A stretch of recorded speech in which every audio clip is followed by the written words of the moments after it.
আলহামদুলিল্লাহ আলহামদুলিল্লাহ এমপি রুকনুরপুর অবশেষে কাজ শেষ করে যে পানিতে নামানো হচ্ছে। আলহামদুলিল্লাহ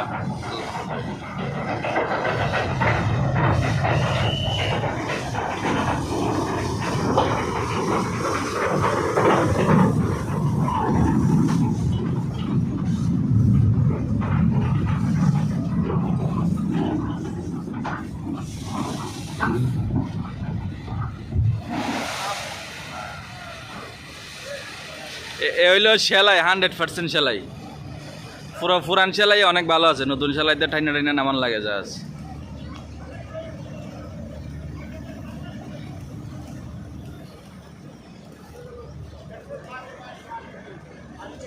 বাইরে ভাই একাই জাহাজটা একতলা নামছে, একতলায়